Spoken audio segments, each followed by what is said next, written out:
Bom dia novamente, muito obrigado pela presença de todos, né? A gente considera esse momento muito importante, que é um momento de troca, de aprendizado e de contribuição. E estamos recebendo aí um rio de questionamentos, né, de dúvidas, no aspecto de planejamento patrimonial e sucessório.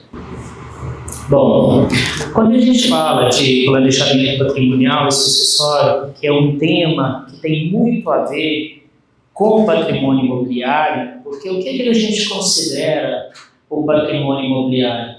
O patrimônio imobiliário muitas vezes é a reserva, é a poupança, né? É aquilo que a família constituiu durante anos, né, se dedicando à operação, se dedicando ao negócio. Então, é um tipo de reserva, é um tipo de cofre que a família deixa, né, para os seus herdeiros, para os seus sucessores.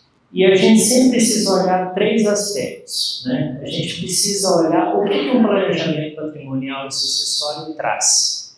Ele traz proteção, ele traz facilidade sucessória e ele também traz economia tributária.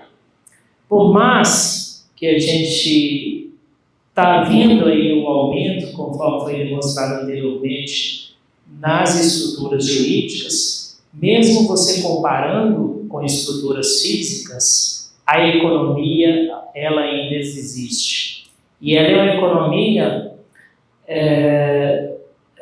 bem relevante, né, se principalmente considerar o longo prazo.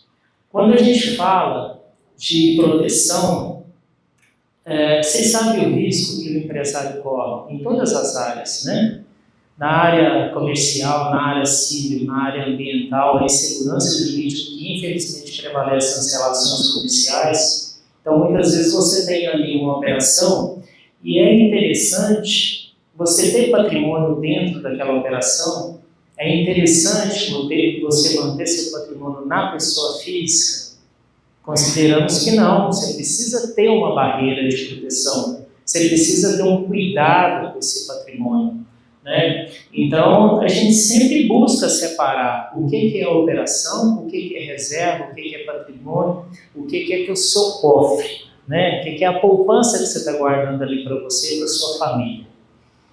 E, além disso, ainda tem a questão da facilidade sucessória, que quando você abre uma estrutura, seja para a operação, ou seja em si, para o seu patrimônio, você traz governança. Por que você traz governança? Porque é mais fácil você fazer uma sucessão, onde você tem um instrumento jurídico, um instrumento societário, onde ali existe devidos regramentos, do que você fazer uma sucessão diretamente naquele bem, naquele objeto, naquela matrícula, sem regramento nenhum. É aí que surgem os conflitos. Uma coisa é você ter o patriarca, você ter a matriarca, de certa forma gerindo, ditando os trâmites daquilo ali.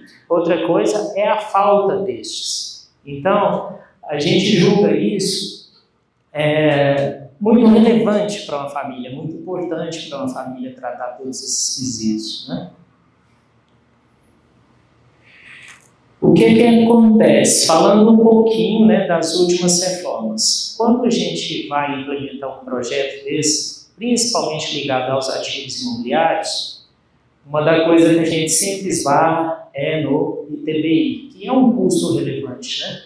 Você pega o seu patrimônio imobiliário, até em função das avaliações, né, que as secretarias aí de finanças dos municípios têm feito, é algo bastante pesado. E até 2020, que ainda não existia, né, esse tema 796, a gente conseguia fazer os planejamentos sem incidência do ITBI, né, para aquelas empresas que não faziam atividade imobiliária, não eram semelhantes à atividade imobiliária, ou então não tinham preponderância de faturamento. Aí vem esse julgado que todas as prefeituras começaram a fazer o quê? Não, vamos separar isso. Parte desse imóvel que você está integralizando, que você está utilizando para integralização do capital da sua empresa, não tem imunidade. Mas o que exceder esse valor, nós queremos o recolhimento do ITBI. Falando assim de forma simples, quando a gente vai fazer um planejamento desse, para que não tenha incidência de imposto de renda, quando a gente tira o imóvel da declaração que vocês levam para a pessoa jurídica, a gente faz isso a valor de imposto de renda. Para quê? Para não dar ganho de capital, para vocês não terem que pagar imposto de renda. Então é aquele valor histórico, aquele valor que vocês compraram lá está lá na declaração, e esse imóvel tem muitos anos. Então é um valor simbólico. Quando a prefeitura avalia isso, esse valor ele é relevante. Então praticamente quase que você tem que pagar o ITBI sobre o total do imóvel.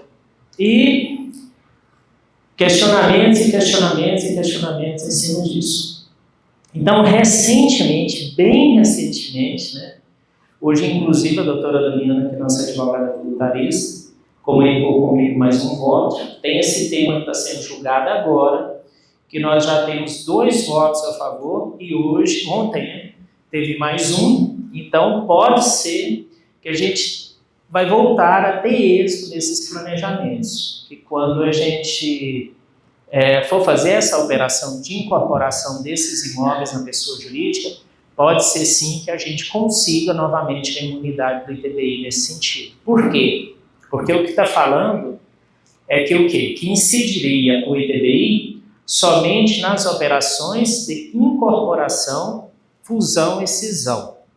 E nesse caso, o que a gente está fazendo? A gente está fazendo uma integralização de capital com a utilização da incorporação de imóveis. Então, diante desse cenário desenhado aí, pelo menos um cenário que contribui um pouco com esse tipo de operação.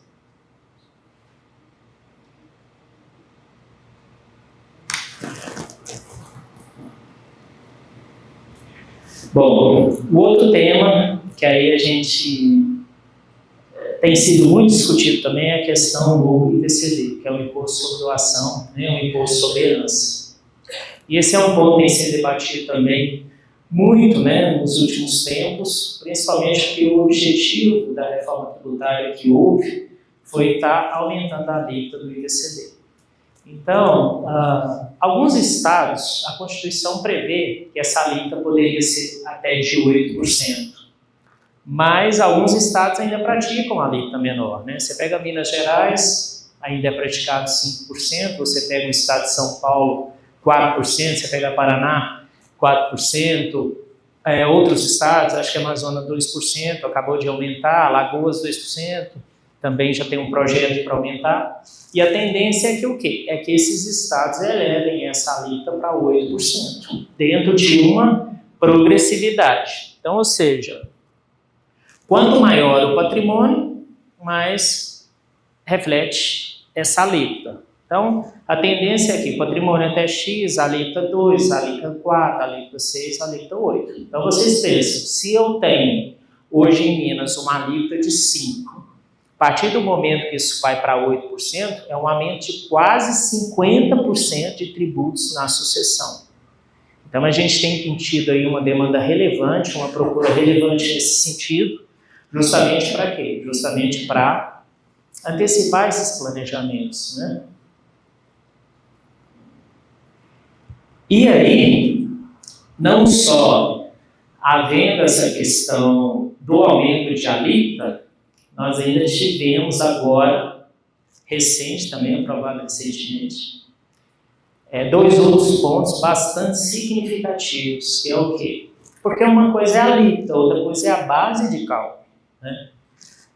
Quando é possível, quando o empresário ele tem domicílio fiscal em determinado estado, que ele tem uma forma de colocar essa base de cálculo, de avaliar essa base de cálculo diferente, muitas vezes é mais viável pagar uma alíquota maior nele com uma base de cálculo menor. Então, um exemplo. Minas, quando você faz uma operação de doação, uma empresa que tem ativos imobiliários, o que ele faz? Ele pede o balanço dessa empresa, ele identificando ali que tem imóveis, ativos imobiliários naquela empresa, ele pede todos os registros daquela empresa, todas as matrículas, e traz aquilo a valor de mercado. Conforme a avaliação da própria prefeitura, é uma base que eles utilizam. Então, por mais que eu tenha um patrimônio líquido ali histórico, um capital baixo, ele vai reajustar esse patrimônio para aí aplicar essa alíquota de 5%. São Paulo, por exemplo, ainda não faz isso. São Paulo, ele utiliza o valor de PL, aquele PL que é histórico ali. Então você pensa, eu tenho como base de cálculo um PL histórico ainda uma alíquota de 4%, é bem viável, né? É bem chamativo que se faça um planejamento no estado de São Paulo. E tanto que a gente faz com muita frequência. Mas, para aquele contribuinte que é possível. Por quê? O que define isso é o domicílio fiscal do contribuinte. Então, se o contribuinte ele tem determinado negócio nesse estado que eu consigo transferir esse domicílio fiscal, tudo bem. Agora, eu não posso simplesmente tirar o contribuinte aqui de Minas Gerais e levar para o estado de São Paulo. Por quê? Porque a residência dele, o domicílio fiscal dele é aqui. Então, a gente tem que ter muito cuidado referente a isso. Não é simplesmente eu alterar ali o endereço na declaração de imposto de renda do contribuinte. Não é assim, né? E aí, o que acontece? Olha só o que está falando essa norma, que aí vai uniformizar para todos os estados, né?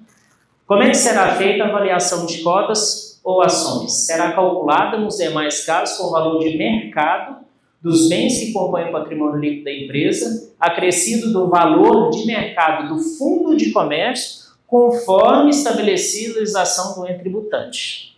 Agora vocês vão ver, o que é fundo de comércio?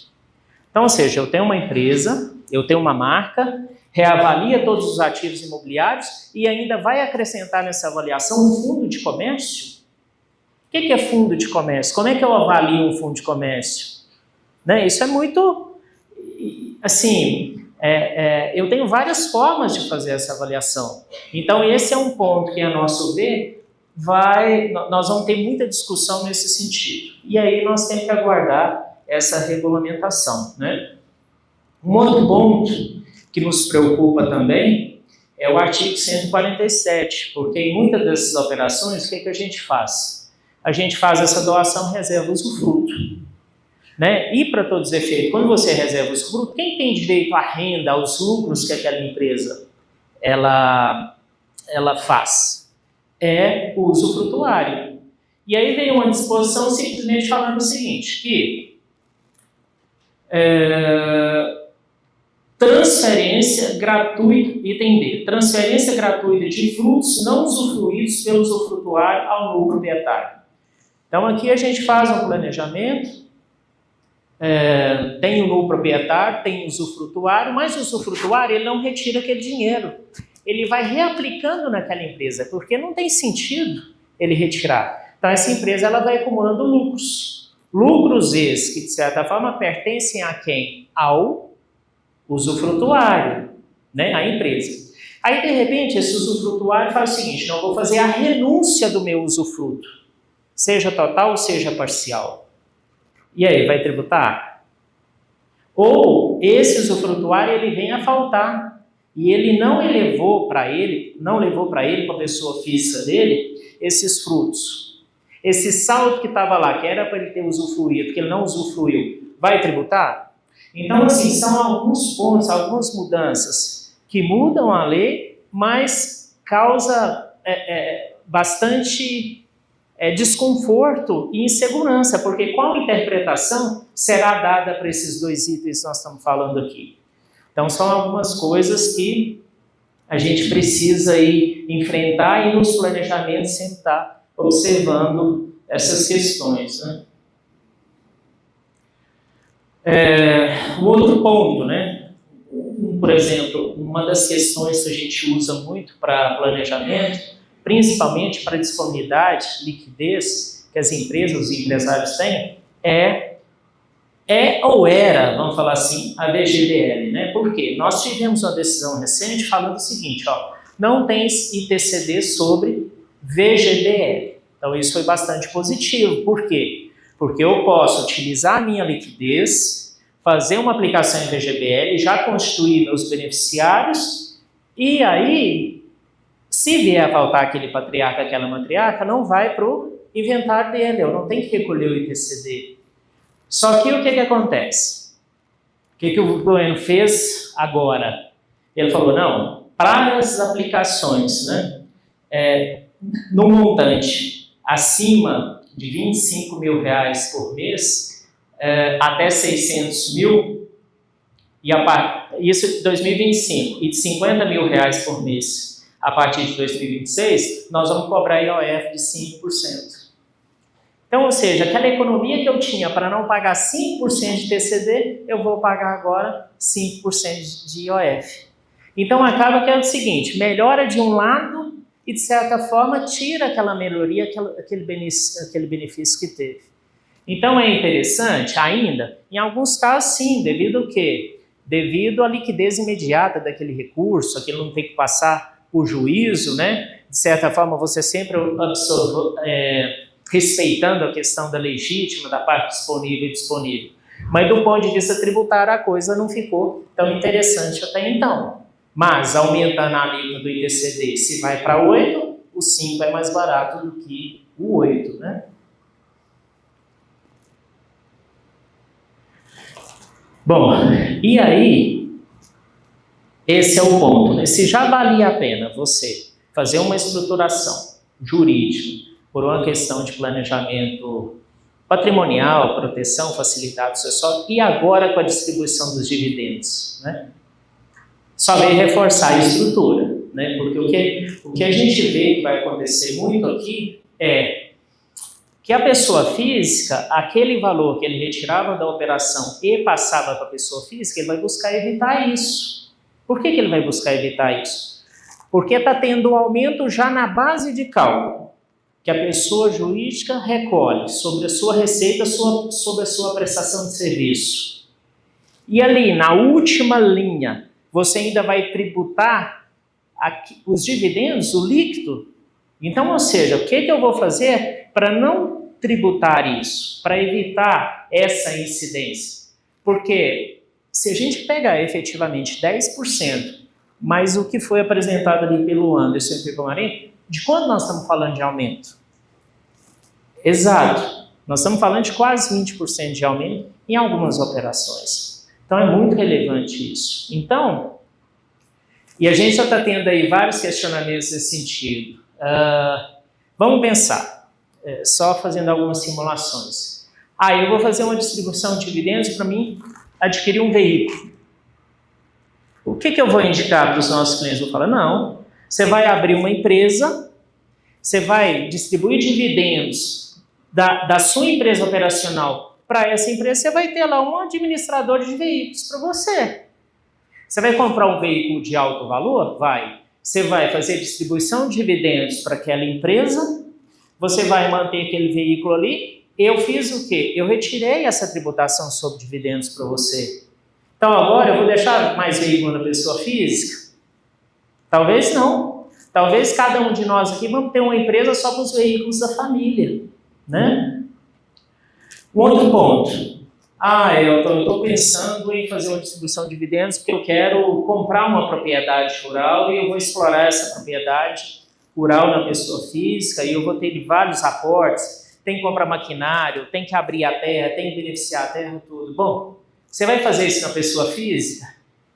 Agora talvez não. Por quê? Existe um preconceito de que não, a atividade rural tem que ser na pessoa física, e não é bem assim. Em muitas análises que a gente faz, principalmente com a isenção do PIS e da COFINS, uma agropecuária é muito mais interessante do que você explorar na pessoa física. Então você pensa, você vai ali na sua empresa operacional distribuir dividendos para quê? Para você comprar uma propriedade, um patrimônio de alto valor, quanto que você não vai pagar de imposto de renda sobre dividendos? Não. Então eu vou abrir uma agropecuária, né? Onde aí são as operações que a gente manda. Eu vou deixar essa operação ser sócia direto dessa agropecuária? Não posso. Por quê? Por questão de proteção. Então, se eu vou, se eu tenho a vontade de fazer isso, eu vou ter minha operação, vou ter uma empresa de participação e eu vou deixar uma agropecuária embaixo dessa empresa de participação.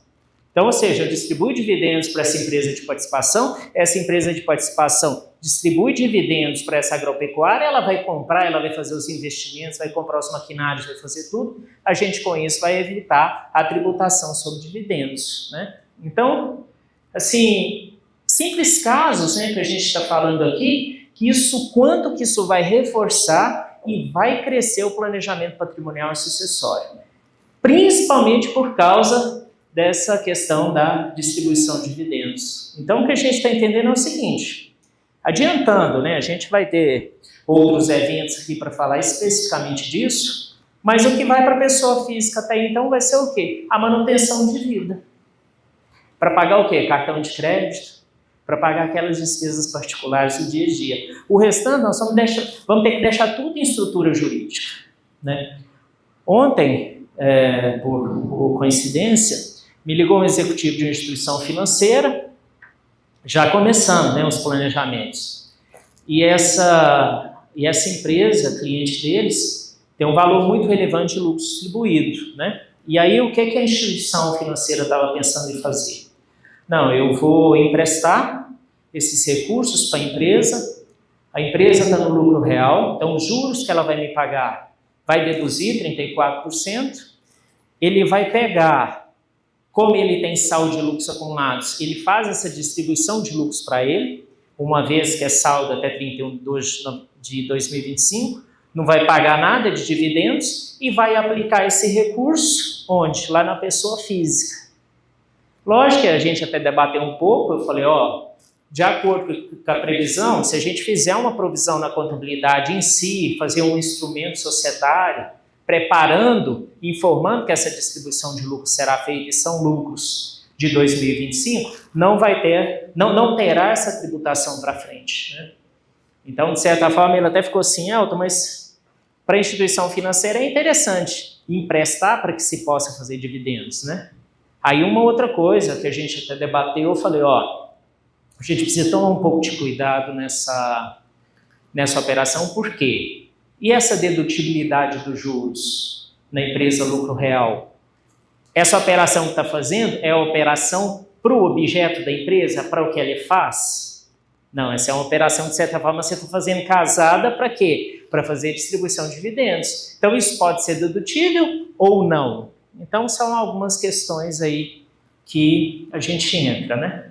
Então, assim, de forma bem sucinta, era isso que eu queria só trazer para vocês um pouco disso, e agora a gente abre para os questionamentos de vocês, qualquer dúvida, a gente está à disposição. Muito obrigado, viu, gente?